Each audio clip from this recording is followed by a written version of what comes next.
Oh, hold on. Here we are. Hi, everybody. I'm back here in the background, um, pushing buttons. It is so good to see all of you guys here today. This welcome to Lipedema Wellness Conversations with Gail. That would be me. I missed last week, and I'm sure you guys all were so lonely without me. Um, and so it's Lipedema Wellness Conversations with Gail and my friends. And my friend tonight is Julie Stewart, a community member. Hi, Julie. Hello, hello. Um, if you hear a timer in the background, it's because my husband has his headphones on. He's supposed to stir his dinner when the timer goes off. Told him when the timer goes off, there it goes. Stir it and eat it. That's kind of how I do things. And for us, dinner is really an important meal of the day. Mostly because in in our busy lives, sometimes dinner is the only one we know for sure we're going to get, right? Sometimes it's snack all day. Sometimes it's, oh my gosh, it's already 4 o'clock. I got to get we're all so busy living that sometimes meals themselves get a little bit, it takes planning. And anyway, and now I've got a cat crying at me. Of course you do. Of course I do, because it's my house. So, Julie, when just got on, you were eating dinner. What were I you eating? was. What were you I eating today? I made a delicious meatloaf night before last, and we did leftovers tonight. That's a big help having leftovers, you Oh, realize. yeah. But it was one I saw, um, keto beginners on Facebook, Oh, and it had beef, pork, bacon, cheese, mushrooms, an egg, a little bit. We use Fairlife milk. I don't drink it, but I'll use it in cooking, and a little bit of salt and pepper, and it was delicious. wow. That sounds like a stroganoff in a loaf. It really kind of does, but you chopped your mushrooms up really fine, Oh, mm-hmm. and you cooked your bacon crisp and chopped that up fine. Then you mixed all of that together, and it said to use Swiss cheese, but I had mozzarella instead. But the idea was it was to give you the feeling of a mushroom bacon Swiss burger. Well, Um, that'll do it. that Yeah, sounds good too. yeah.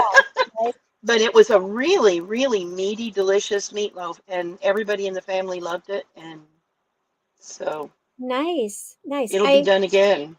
Yeah, one of the things that I use, to stay keto, um, Oh, and I use pork rinds instead of breadcrumbs. yeah, I use the Parmesan cheese, the powdered Parmesan cheese Yeah. instead of breadcrumbs, because it's loose and bready, right?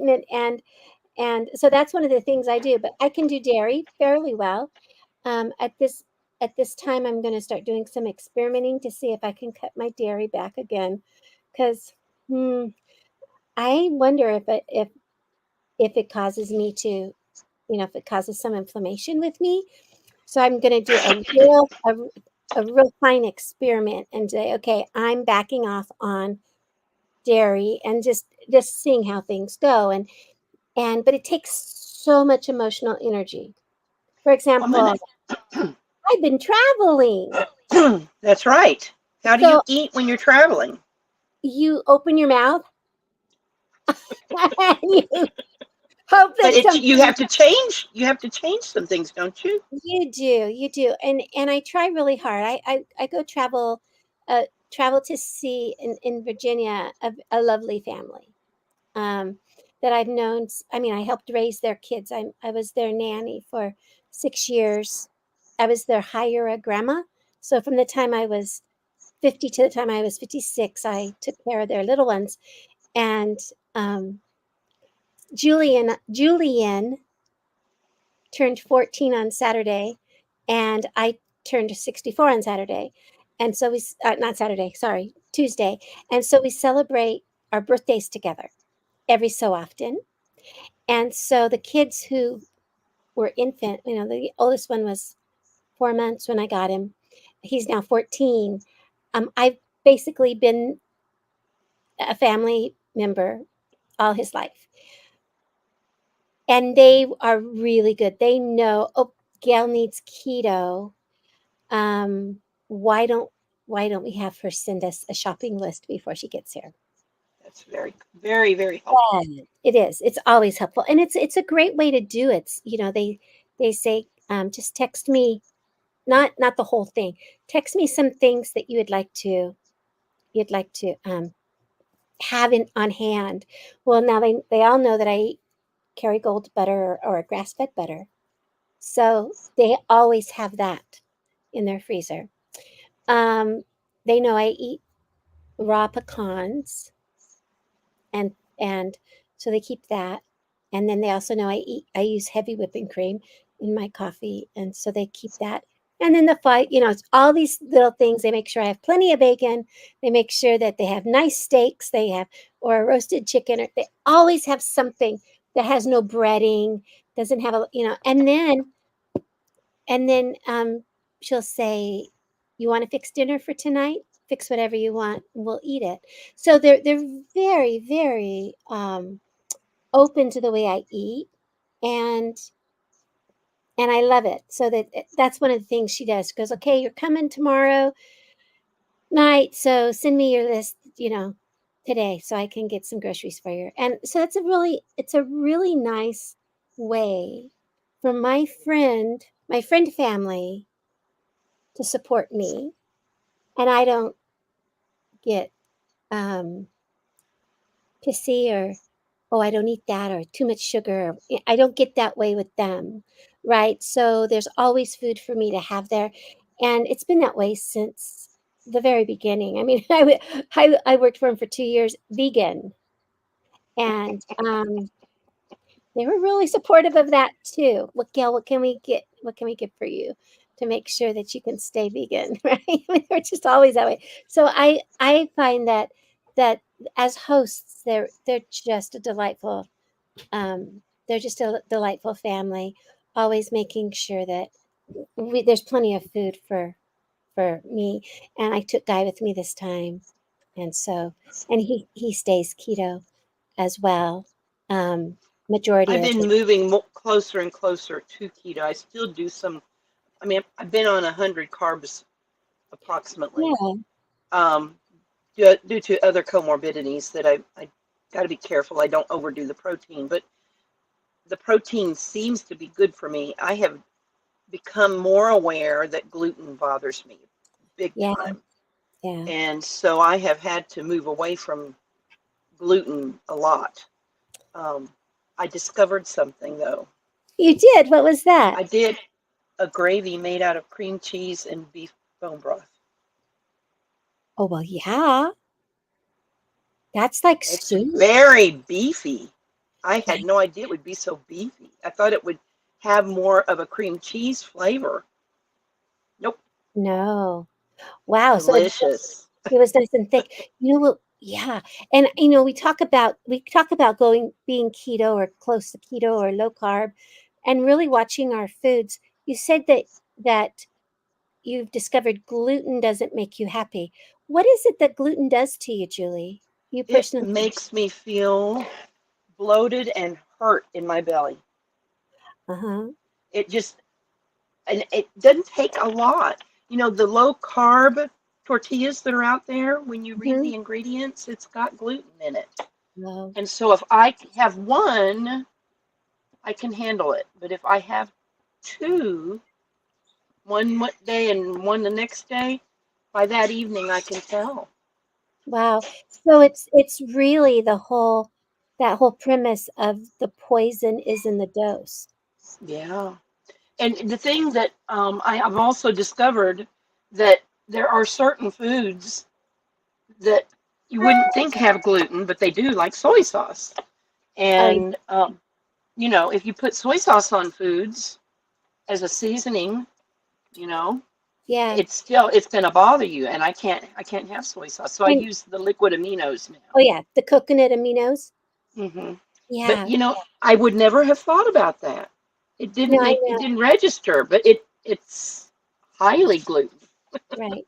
It's funny So, because I had a friend who she would say something about, she'd tell the people I'm gluten free in a restaurant or whatever, and okay, okay, okay, and then she'd have a reaction, and she'd go back and she'd look up online the ingredients of this particular restaurant's food, and it's like, whoa, I never thought there was gluten in that.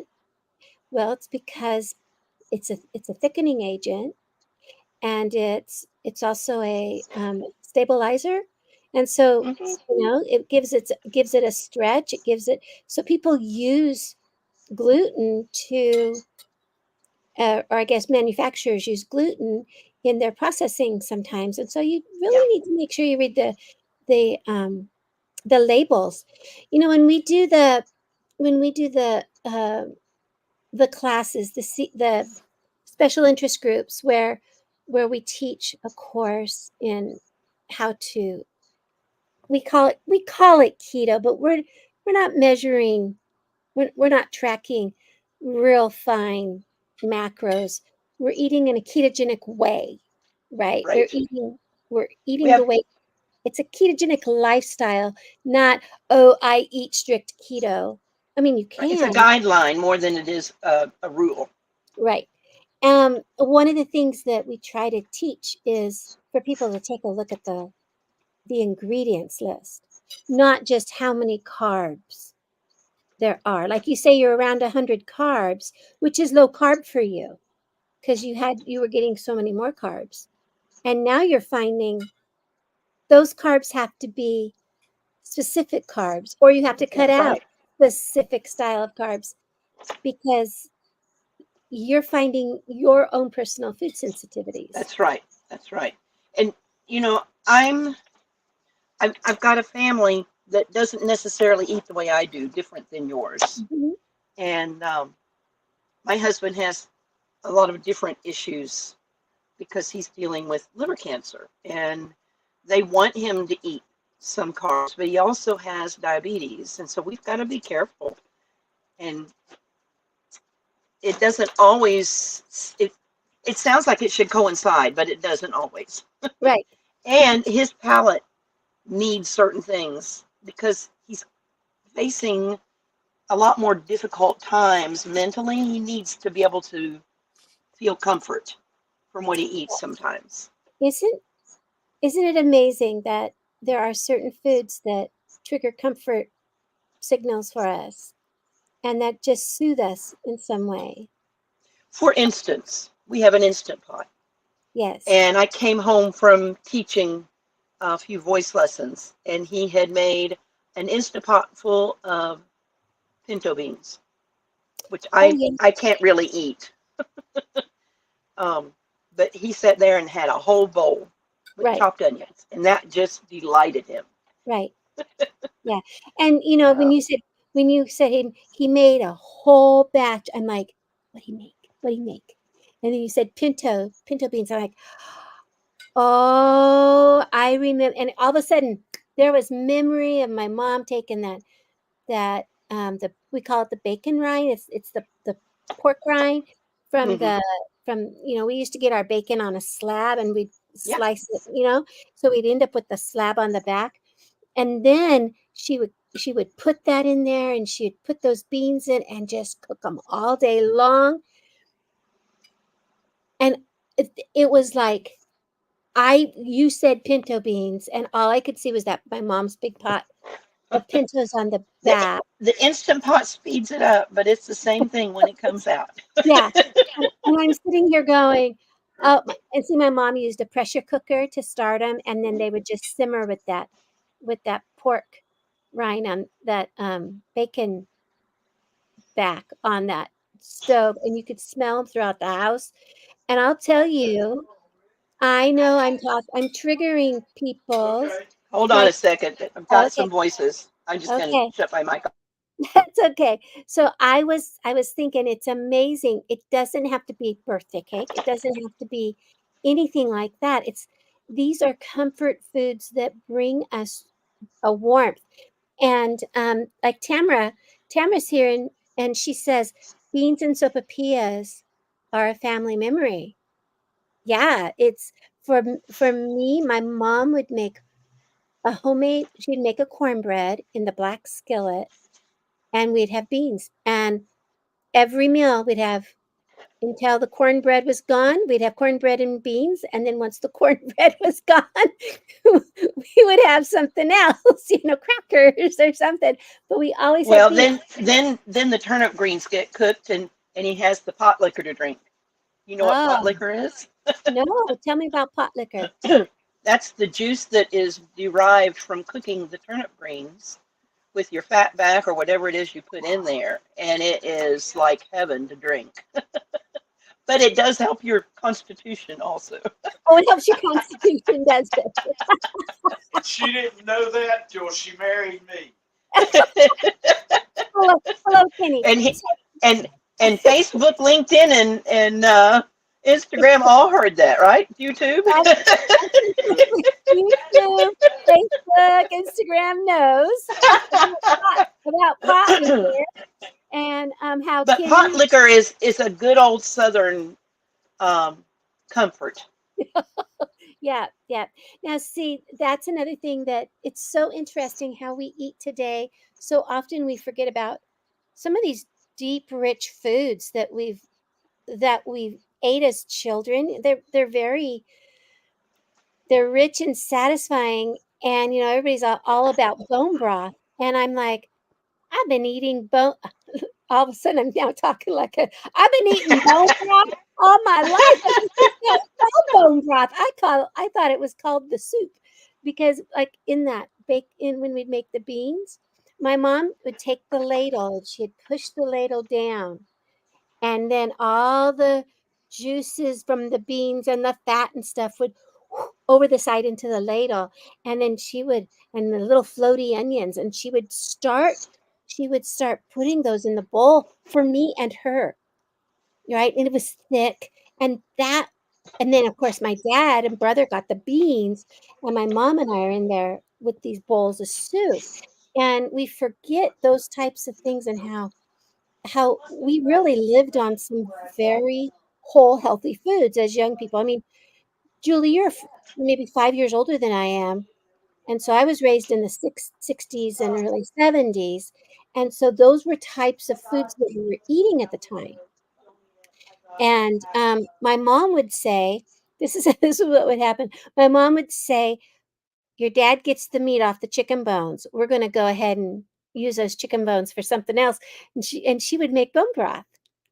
And when I think about that today, I'm like, my mom and I were the ones who were getting the good stuff, because we were getting all of the cartilage and the collagen and all of the nutrients from those bones, because my mom would make soup. Soup bones were really constant for us, and we would take the broth and we'd give the rice and the noodles and the beans to my dad and my brother, because they needed this hearty stuff while we're busy over there peeling all the good stuff in the broth, That's right? right. Yeah. So, but that's the way that my family ate, and I think about us today as caregivers, no longer maybe being able to make a slow cooked something that's been slow cooked. Hi, Kenny. Hey, Gail. It's always good to have you. Um, but we don't cook the same way as we used to, and I think that for so many of us, it's because it takes too much time. We're so busy caring for our families, ourselves, our neighbors, our pets. Sometimes we're just trying to make life happen for us because we're under so much. With lipedema, there's a lot of self care. There is, and this just this last couple of days, there've been a lot of people talking about how hard it was to take care of the things we're supposed to take care of. How do you fit it all in the day? How do you manage setting a priority for certain things when you also have work and family and the things that go on in just in everyday life? And I made this suggestion to look at how you can add a little bit to each part of your day, make it feel more normal. For example, Dry brushing Yeah. is a wonderful thing to add to your routine, and it does not take long. And if you can move from thinking, oh, I've got a dry brush, to, all right, I'm out of the shower and I'm doing this, or I'm in the shower and I'm doing this, or it's before my shower and I'm just taking that 5 minutes. And then you've got it behind you. Right. Putting on your compression, making sure you put lotion on. There's certain things that are just, they're have tos. Right. And if they become a part of your everyday routine so that you don't sit and dwell on it, it becomes less of a concern and more of, I've got that done. Yeah. So there's a little trick to that. We talk about it every now and then. The little trick about adding something to your routine. You attach it. Mhm. So there's some things that you do you don't even think, and if you don't do it, you can't move forward. And I'm gonna say this is the silliest thing: washing your hands after going to the bathroom. Okay, so you go to the bathroom. I dare you, if you wash your hands every single time after going to the bathroom, I dare you to try to open that bathroom door and leave the bathroom. You just can't do it. You gotta wash your hands to go to the bathroom, right? And if there's no water, like we had the water turned off for a while, it's like, I don't know what to do. My whole brain freezes. It's a routine. It is I get so myself a container with some water and put it in the bathroom so I can wash my hands. right. And, and so it's like you go, I can't move on to the next step because I haven't washed my hands. And so for those of us who have, I mean, and that's a routine. You don't think potty, take care of the potty stuff, get up, walk over, turn the faucet on, get this. You don't think, Right. you just do. It's part of your natural motion. It's like hitting the signal when you're driving. You're going to turn left, you get close to the intersection, you hit the signal. You just do. It's part of that routine. It's part of your brain is attached to that. So if you have a basic routine, purposefully decide it's got to be a small chunk, but hook it to something. So it becomes, This was what I was trying to say to them, the people that were concerned, oh, that okay. it was just taking them too much time. I said, take one, baby steps, take one thing and add it to your routine. If it's 5 minutes, if it's 10 minutes. Once you're used to that, then look at the next thing on your list that you might be able to add. And you might have to put it someplace else in your day. That's right. Well, like, for example, they were talking about how do you make time to do a vibration plate? Here, I'll Well, show you. you know, Yeah. Walk the dog, feed the dog, vibration plate while the dog eats. that's right. Or maybe bring the evening news. Yep. Or maybe get your dinner started, and while it's in the oven or on the stovetop, put your timer on and then just go do the vibration plate while you're waiting for the next step. Right. Because vibration plate isn't a very big space, right? It's like you're not going to be on there for an hour. You're only going to be on there for No, five no. minutes or Well, something. for me, I tried to be doing 10 minutes with a break of 10 and then 10 and then break 10, and it messed up my constitution. It made me Right. extremely constipated, and I had to Oh, back off. So, and I had no idea that was what was causing it. But when I backed off and went to just 10 minutes, it made a difference. yeah. Yeah.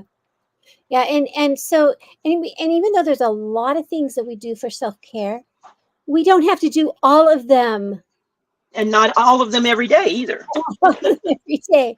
So it was like we were doing the big six, and some people were having a hard time fitting in the big six, and I said I do it in the shower.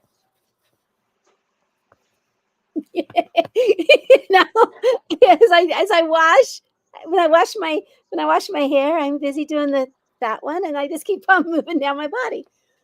I put the big six into my shower because it was like, well, when do I do it? Do I do it before my shower, after my shower, or do I do it before I get dressed or after I get dressed? It's like, just do it in the shower. And so that's when I do it. Every morning I do the big six in the shower. Took care of that. And so it was like, and then it's done. Like you say, it's done and behind you, right? But here's the cool thing about it's done and behind you. It's a check mark because it's good for you. That's right. And Tamara's awesome. She says, and you can bless your body while you do it. Absolutely. You know, you become friends. Some of us, we have a hard time. This is what I learned about doing some of this dry brushing, self massage, the MLD, the big six, and those things. I have to look at my body and I have to touch it and I have to care for it. And I'm going to stop calling her it. And I'm going to call her her because that's who she is. She's my body. And my husband's right there and he's his body. You know, he and his body are friends and they're he's. For, you know, my child, they love their body, right? It's who we are. This girl, this she has been with me for 64 plus years. And I need to honor her. Almost 72 here. I know. Right? Oh my gosh, you're a lot older than you're old, chickie. No. You know what they say though, Gail, and I think Yeah. it's in your court too. Music keeps you young. Oh my gosh, yes. Music, well, it keeps you healthy. Hmm It You get keeps all you that good breath. it Deep keeps you breathing is one of our major things that we need to keep yeah. doing, and And so it keeps you vibrant. And there's a statement by Christy King. She's Lisa's therapist. She she was on my MLD therapist when she was on my on this show. She said humming keeps your lymphatic system activated and moving, and not only the lymphatic system, but the parasympathetic nervous system is activated with humming and music. There's so many wonderful things, even if you're just singing in the shower. I mean, there's another thing. Sing in the shower. Showers are sure. wonderful, right? Well, one other thing you can do, and if you have kids, say you're a young mom dealing with lipedema, get the straw and the bottle of water, drink it down some, and then let them blow bubbles with you in the water. Oh, in that chocolate milk. Yep. But no, it's Blowing bubbles into the water is a wonderful way of elongating the passage for the breath, yeah.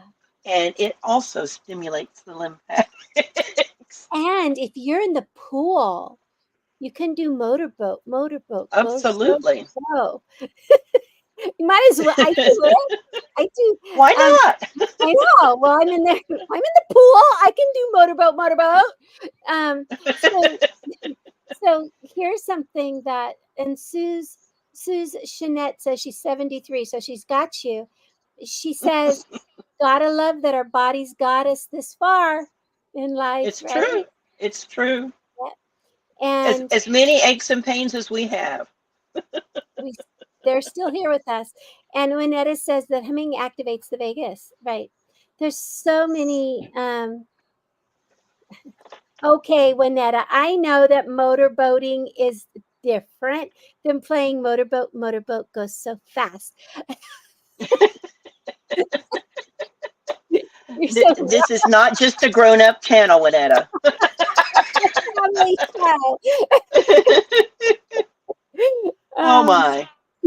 and as soon as I said motorboat, I thought, oh yeah, I shouldn't have said that with Kimmy. Someone's going to pick up on that. I'm like, Kimmy's around the corner going, what are you girls talking What? about? um, Ay, ay, ay. God, I'm blushing and I can't get my cheeks to stop squeezing. You're just vibrant. So speaking of all the stuff that we do, and I'm gonna have to I have to say hi to our guests because we have so many people here tonight. I'm just gonna start reading people off, and if I skip you, it's not because I'm missing you on purpose. Don't take it personally. You know, go ahead if you want, but don't. Anne Marie's here, Kathy's here, Marilee, Chris is here, Kendra's here, Juanetta, Tijuana, Tamra, Julie, Rosa, Kenya's here, and Suze is here from Meridian, Idaho, around the corner from me. I gotta go see her. Gloria's here. And so this is what Gloria says. I know. For me, sometimes I have to close my eyes and imagine my legs are wheels that have carried me through so much, whether it's pain or just the mental health issues. Yes, it's the little engine that could. Exactly what I was thinking, Gail. I mean, seriously. Yeah, so many of us, and when you think about it in our lives, regardless. I mean, I'm sitting in a house right now where two out of the 5 people that live here have lipedema. I'm the only one involved with lipedema simplified, but I'm not the only one who has an issue. My kid and I, we're not the only 2 that have an issue. Every person in this house has an issue that they have to focus on. It could be stress. It could be a conflict. I mean, things that aren't necessarily medical. But if I think about all the people in my house that live in my house right now, we have 4 adults and a child, and all 4 adults have a medical issue. One or more, one plus at least one medical issue. And we have to work together. Not all 4 of us necessarily together, but we're also paired up. There's 2 adult couples in the house. And we have to be aware of ourselves, and we have to be aware of the other people. Plus, as a mom, I try to be aware of my kid, but I also try to be aware of my daughter-in-law. And then I have to make sure that my husband is doing okay, and he has to make we're always on alert for each other, and we're fortunate to live in a multi-generational household. And some of us live alone out here in the world, and they need to be able, hopefully, to keep track of themselves. Everybody who lives alone, if they don't have a partner to keep track of them, right? To make sure to say, hey, how are you doing today? So we need that. We need a social. Julie, you keep popping in. Uh-oh.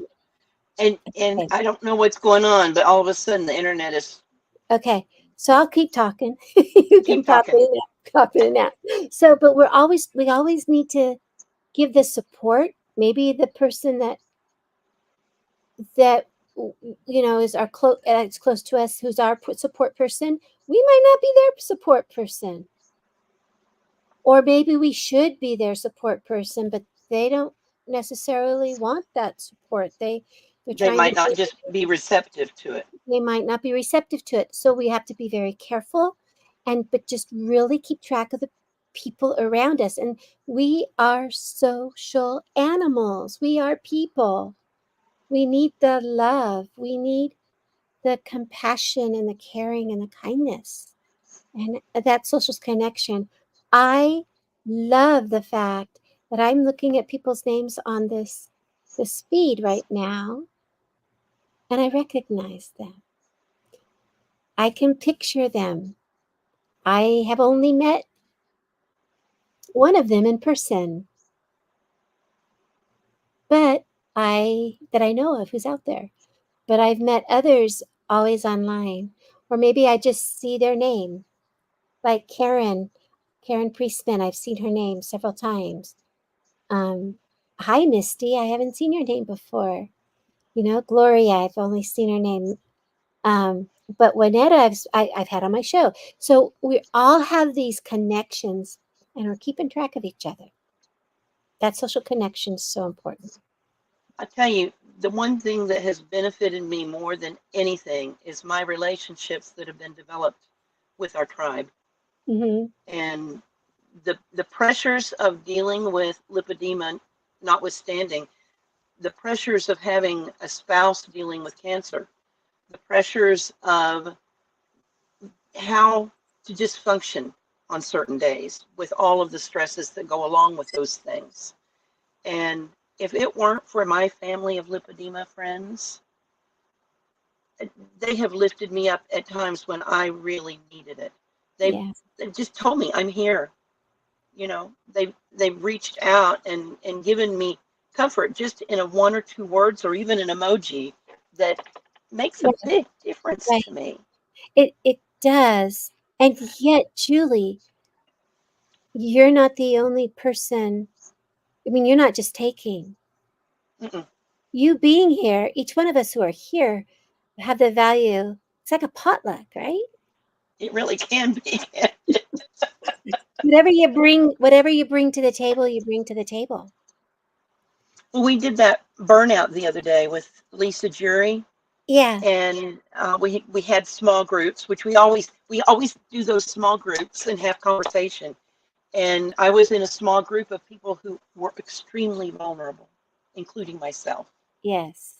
And our task in that small group was to talk about the pluses and the minuses of the circumstance. But we dwelt in that world of being vulnerable and discussed our vulnerabilities, and it brought us closer and made us feel supported in a way. It was so necessary at that moment. Yeah.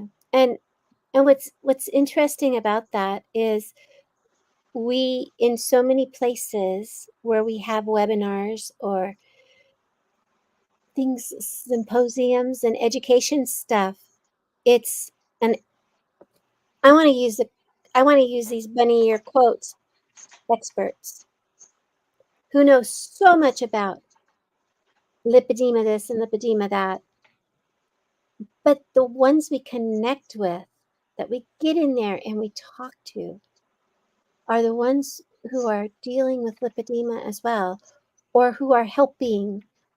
I mean, Leslin was on that call, right? Yeah. She's out there, not with lipedema, but also very vulnerable sometimes with, she's helping all of us, but she has a life and parents and a spouse, and, they all have their lives too. And so we all hit that vulnerable space. So we get in these small groups and we're able to make that connection. It just, it made a world of a difference for me.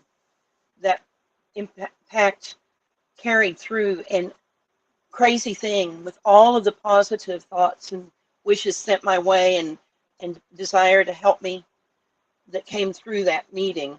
Within 2 hours afterwards, I already had an answer to one of the things that was plaguing me. And the next morning I had another big answer. And it was like those positive vibes, I'm sure, helped that to make a difference. Right. It goes into the universe and opens our thought. I really believe, and opens the thoughts of many. And I want to I want to kind of build on that. Throughout this year, this summer, we have had we've been talking about our heart to heart event. And we're very fortunate that our heart to heart event registration is still open. And we are still giving the $97 price for a 3-day virtual event where it's all interactive. It would be like if you came, you could possibly be sitting in a room with me, Julie, and one other person. It might just be the 3 of us or 4 of us, right? In a small breakout room discussing what we just heard on from a professional. And then we get to go back and we get to decide on a question that we want to ask them, and we get to present our question to that person. It's all interactive. And Julie and I probably won't be in the same room because we'd Probably not. probably not, but we would, because we'd be the heart guides. We would be a compassionate assistant in those rooms is what we are. It's a person who goes in. We have heart guides who go into the breakout rooms, and they hold safe. They hold everybody safe in that space. And and they start the conversation possibly, or they welcome people who might be struggling with something. And then they bring, the heart guide will also bring, if there's somebody who needs assistance with, whether it's tech assistance or they're, they need extra time or space. And then one of us will go and possibly help them with their tech, or help them, maybe get them calmed down, because these are very vulnerable spaces. But what I love about it is I've gone to a heart to heart. I've gone to a heart to heart event, and I've had Julie, Suze, and Juanetta all in there together, right? And so you get to meet people, and you go, "Oh my gosh, it's so good to finally connect with you after seeing you on webinars and things like that." And so the heart to heart event, I am going to put in the chat the registration link, because if you have not registered for this yet, it's at the end of September. It's just about 5 weeks away. You're going to want to register for this event. I'm going to post it here, and then I'm going to pop on over to Instagram and post it at Instagram, because I realized at one point that I wasn't getting my stuff put into Instagram. There, it's in Instagram as well. And I'm going to bring up somebody who's talked about exactly what you said, Julie. Gloria says, I think when you have the support from someone that has lipedema, you feel valued because they truly know what you're feeling. You believe them, and they believe you, right? There's no question, and it doesn't matter. There's nobody not lipedema enough, and there's nobody too lipedema, right? Too much lipedema. You deal with it. And my experience is totally different than Julie's experience. But that's okay. I know what she's talking about. I feel the lumps and the bumps and the I mean, just because my body might look different than Julie's, I still deal with the same thing. And so we don't have, there's, the judgment's not there. It's all open. And now, granted, some of us are prettier.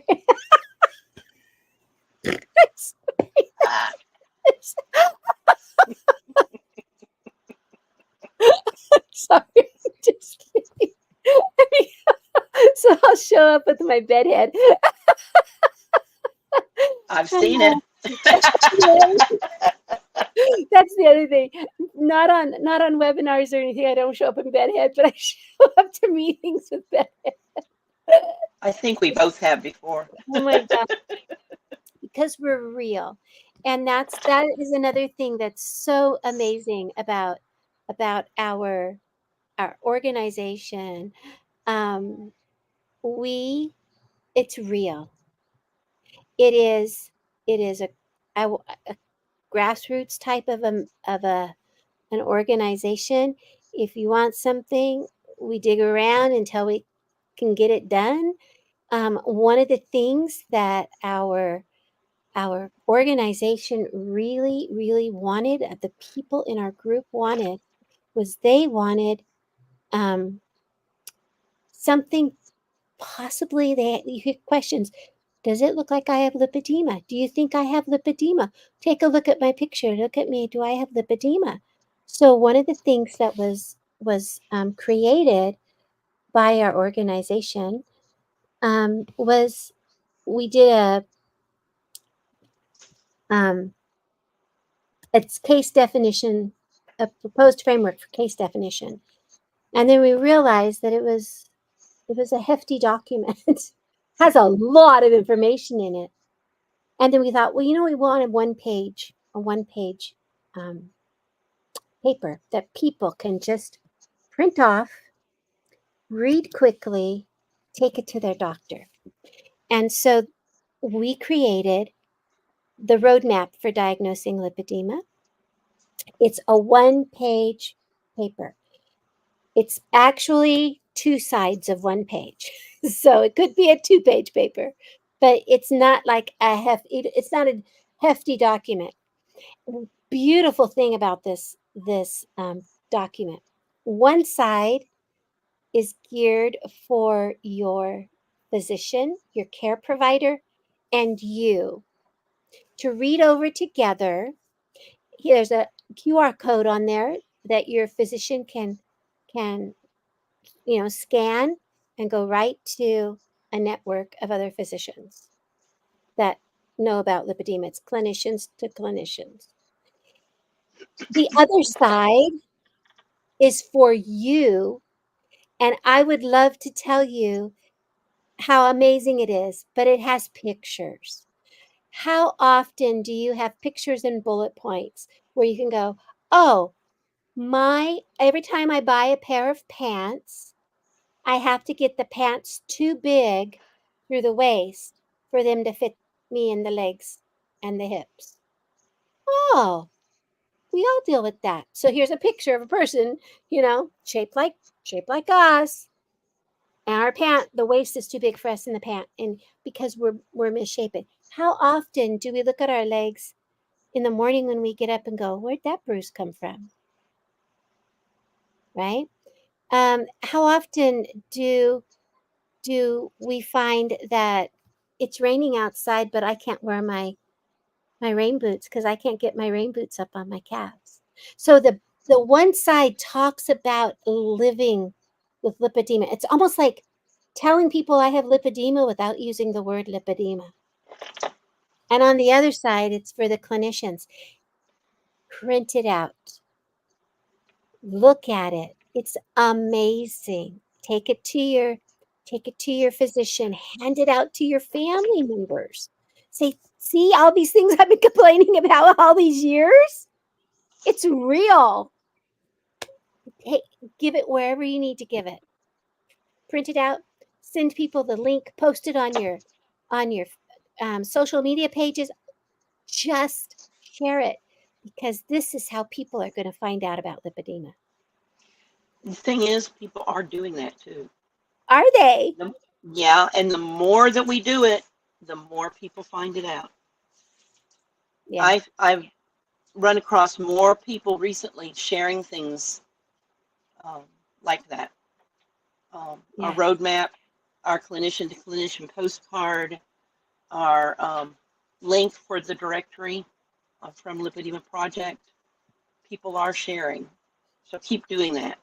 And then Emmy's Box of Hope, we're in a redesign phase. When we came out with it last year, we said this is a dynamic page. This is something that's going to constantly receive input from you, and we're going to make it better every time we turn around. And we're in that process right now.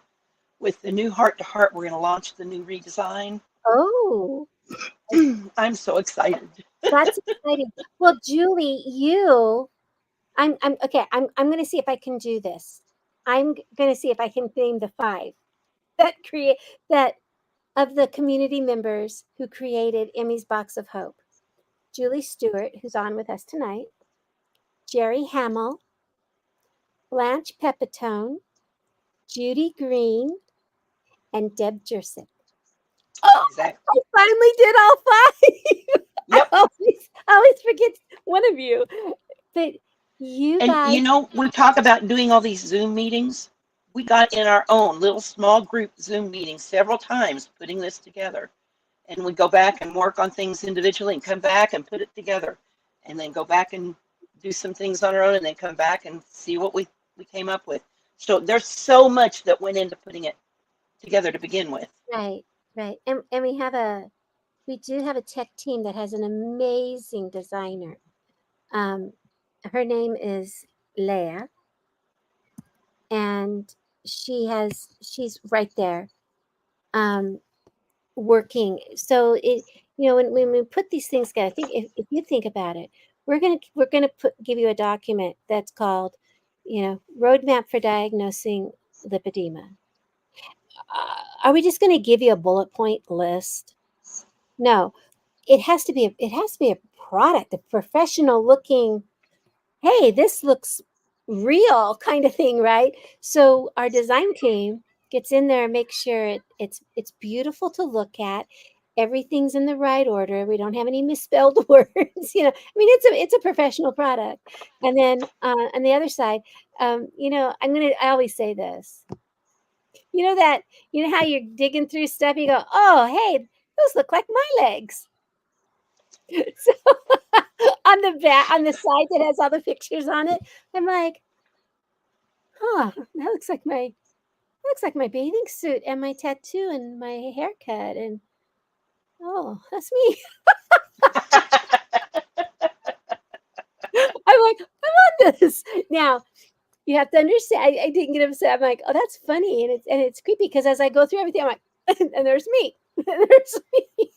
But what's kind of cool is because everybody in any of those pictures has given permission for their picture to be used. And we've sent them in and stuff like that. So nobody is like, well, they should. Totally surprised. But I was surprised because I didn't know it was going to be used for that particular document. But you know what it did for me? This is what's crazy. It made me realize I'm not a lunatic. I do have lipedema because I'm self-diagnosed, and then my doctor says, "Okay, yeah, okay, you got it." So it was kind of like, "Hey, look, this is what I've got. Here's a book. Read it." Yeah, you have it, kind of thing, right? So, am I officially diagnosed? Who knows? But for me to be on a on a in a picture, Unofficial document. for me to be on a picture from the Catherine and the Lipedema Simplified team says, "Oh yeah, this is a good picture. Let's use it." It makes me realize, okay, yeah, I got those lippy legs, and those lippy arms. Yeah, it's kind of it was kind of like, okay, now I know maybe I'm a poster child. But that's okay. It's okay. It's really okay. And I actually take pride in it that that I was confident enough to send in my pictures that I knew that there would be no judgment. We still are accepting things like that, stories and pictures. Yeah, tell me about that. Tell me about that real quick, Julie. Well, on Emmy's Box of Hope, we have a page where we share stories, and we could really use more for that page. And all you need to do is send them to, I guess, Isla at Do you want me to have them lipedema send to Isla? dash Or sim. Well, Isla's received things like that in the past, but it could go to support at, yeah. yeah, But in the subject, they need to say story for Emmy's Box of Hope so that we know that's what it's intended for, or pictures for Lipedema Simplified publication. We're trying to broaden the kinds of things that we get to be inclusive of everybody. And we can only submit things that are submitted. So if you feel like you are in an I don't want to say underserved, but underseen part of the lipedema story, definitely send something in because we yeah. will definitely include it. One of the things that I remember you asking for one time was for us to take a look at pictures of ourselves as Younger children, children. um, early puberty, early high school, and then maybe like when was it? Was it after a pregnancy or was it just before was it during perimenopause and all these things? Do you have pictures of yourself and you can Yeah. look back going, oh, or are you standing with the rest of your family and your mother and you have the same legs and you Or don't even grandmother. or grandmother or you know or pictures. This was my mom when she was in high school, but this was my mom, after children or after, as a grandmother, and take a look and see how we change. I was in I was at Disney World in 2016, and I was standing with the people that I love back in Virginia, but we were at Disney World, so we're in Orlando, and I was standing with this family in a group picture, and I thought, oh, I'm built different than everybody else here.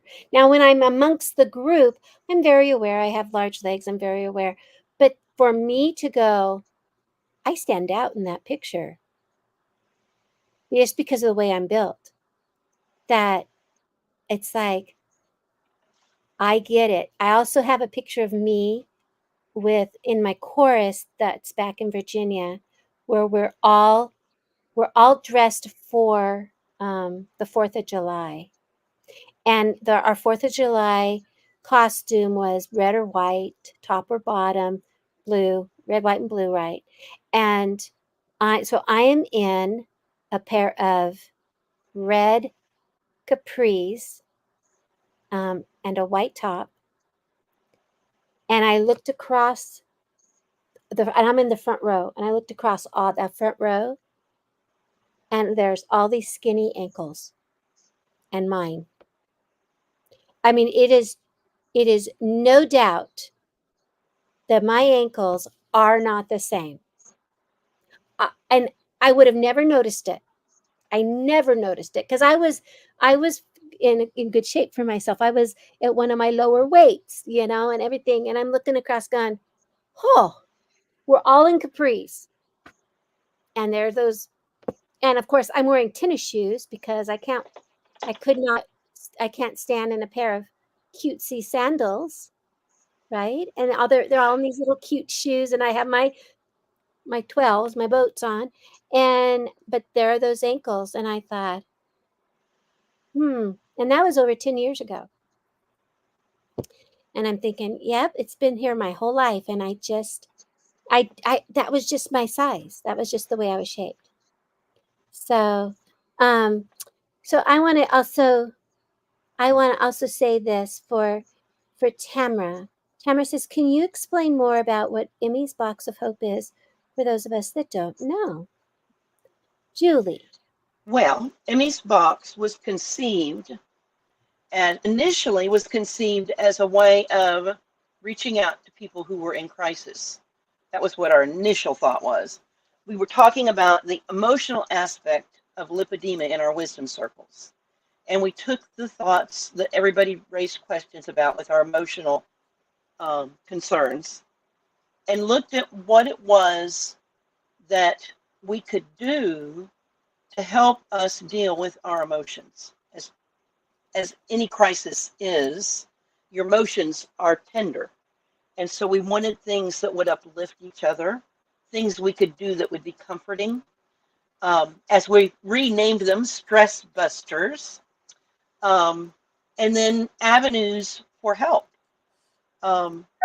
We came up with the Clinicians to Clinicians postcard, and we added that to Emmy's Box. We came up with, how do we make someone feel included? Let's have stories so they can see themselves reflected. We said, how do we brighten someone's day when they're really down? We did a joke book. How can we do things that are kind of crazy and fun to help us move our lymph?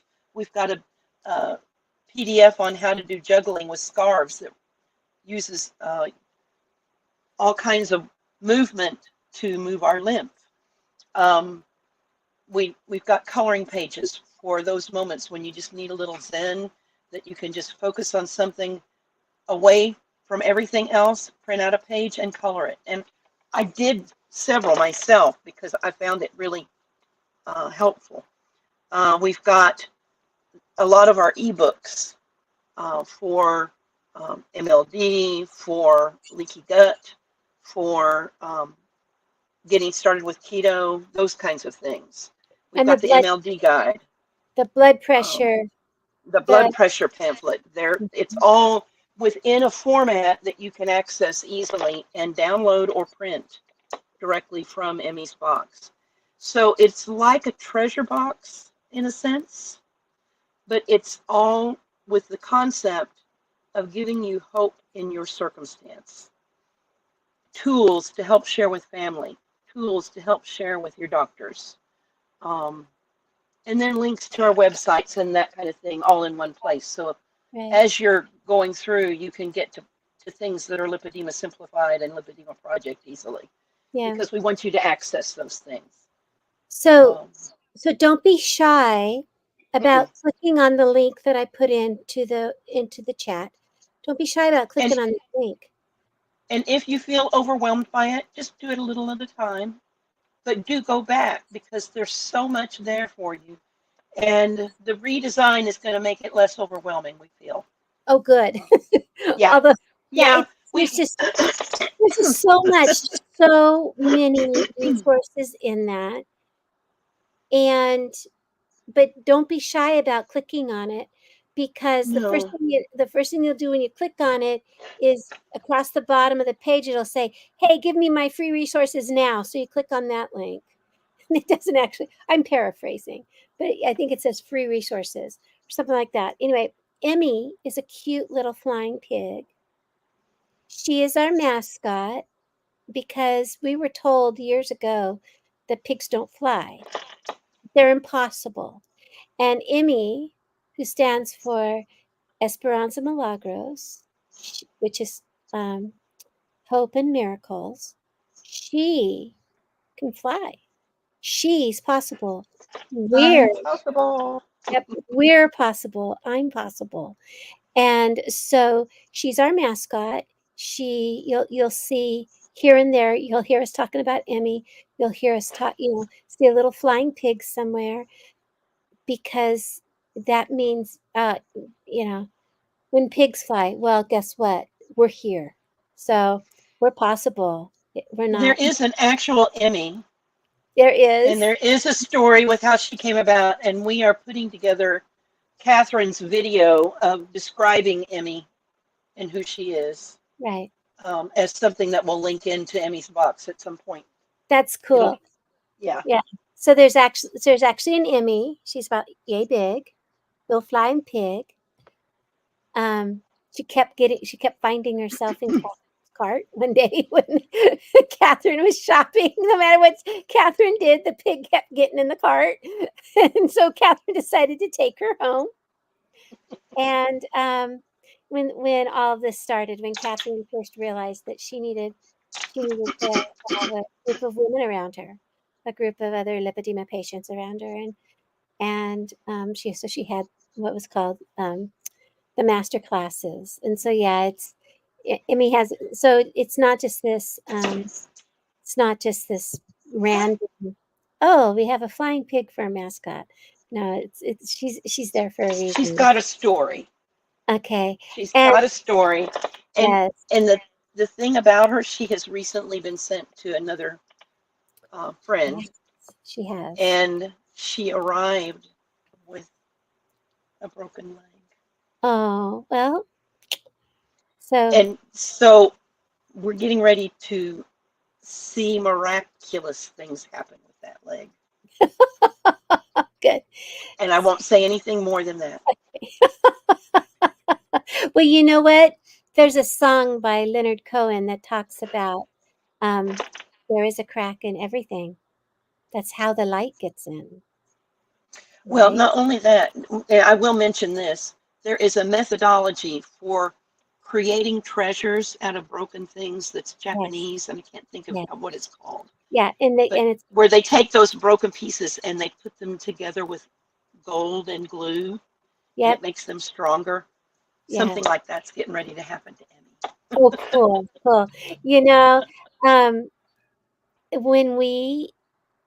When Emmy needed to take a trip to go be with someone else, and Emmy is a symbol of hope and love and joy, miracles, and a community member really needed Emmy to come to her, and so Emmy was sent off from where she was because she was with somebody who needed her about 3 years ago, and then now she's with somebody else. So she is a traveling flying pig, and she comes with love every time she shows up someplace. So it's kind of I was going to say she's like the traveling pants, but she's not. She's the traveling flying pig. And anyway, I digress. We can talk about I any know of we could go on. We could go on and on.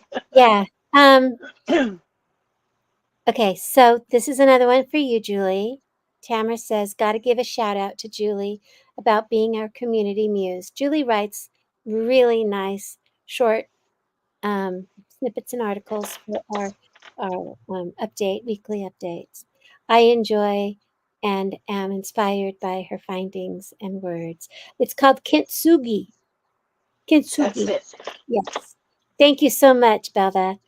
Um, we appreciate that.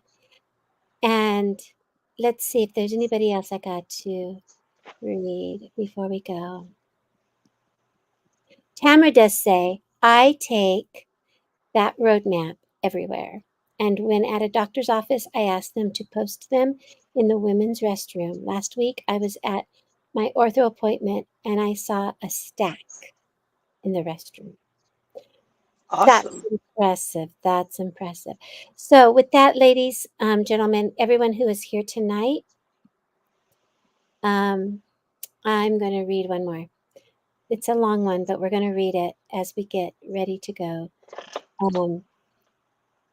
Emotional support is really important. During my hospitalization in January, I was in for cardiac congestive heart failure. I can see how CHF left side could be a back pressure flow due to lipedema.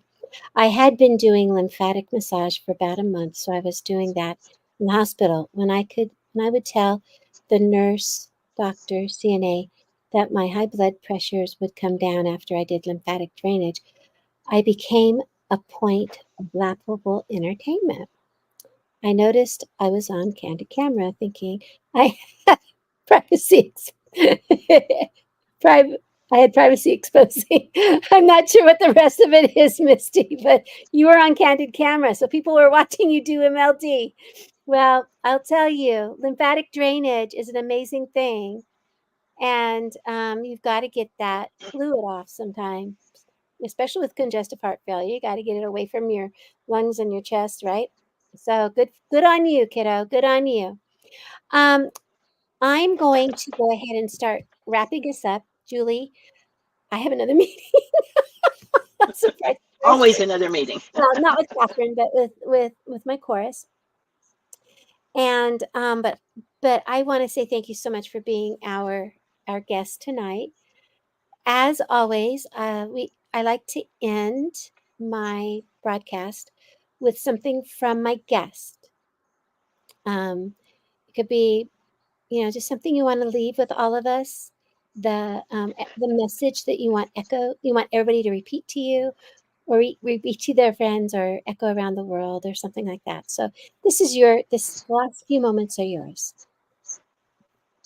You know, I've done this before and I've had lots of different things to say. Hug your loved ones, listen, and be a beacon of hope to those that need it around you. Every single one of us struggles, but there's always someone else who can benefit from our knowledge and our ability to connect to them because of that struggle. So let that happen. Yeah. Thank you so much, Julie. Um,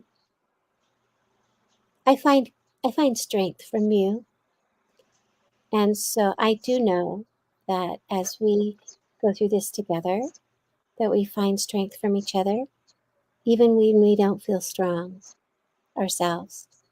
Others are finding strength from us. So I really appreciate your words tonight. With that, I would love to sign off here. All of you guys have a Thank great you for night. having me. Thanks, Julie.